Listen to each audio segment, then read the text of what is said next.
Di mana suara lantang PAS sebelum ini dulu berapi-rapi. Memanglah dulu berapi sebab pembangkang memang berapi. Pembangkang tak perlu fikir benda-benda. Kaedah, sistem, peraturan-peraturan itu bukan kerja kita, itu kerja kerajaan. Kemudian kena pergi pada majlis jawatan kuasa hal ehwal Islam dekat kebangsaan. Prosedur-prosedur ni kena jumpa pokok negara, kena bincang mekanisme perundangan, kena tengok perlembagaan, tengok undang-undang sejaga. Banyak kerja lah. Dulu suruh je. Dulu suruh saja. Tapi sekarang bila kita kerajaan, maka prosedur itu kita terpaksa tempuh sebab kita pulak dah. Hai, kepada walaum. Cuba dengar.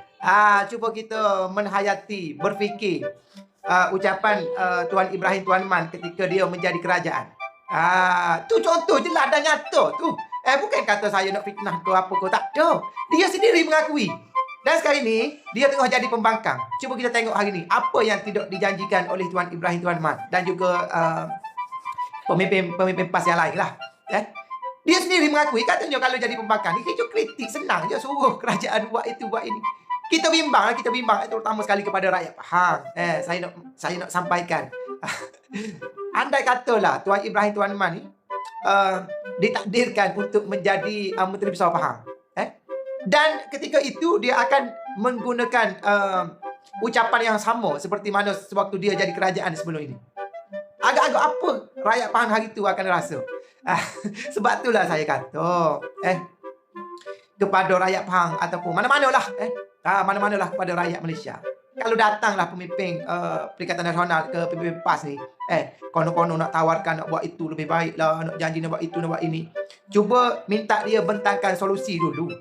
Tunjuk dulu bagaimana cara sekiranya dia ni jadi kerajaan dia nak buat. Kalau kita rasa yakin, barulah kita bagi undi kepada dia. Kita risau, kita risau sebab contoh dah ada. Dan paling mudah satu lagi kita tengok macam ni lah, kepada rakyat Pahang ini, khususnya kepada rakyat Pahang. Tuan Ibrahim Tuan Man itu dia dah jadi ahli Parlimen Kubang Krian. Dia dah masuk 2 penggal dah. Kalaulah dia ni nak buat lebih baik daripada Menteri Besar Pahang pada hari ni, kenapa dia tak buat dulu dekat Kelantan? Kelantan tu dah 36 tahun. Tapi tak payah cerita lah pasal 36 tu. Kita cerita sewaktu dia jadi ahli Parlimen Kubang Krian. Kenapa di Kelantan itu dia tak bantu nak buat lebih daripada Pahang pada hari ni? Sebab itulah saya kata pemimpin PAS ni sembang je lebih.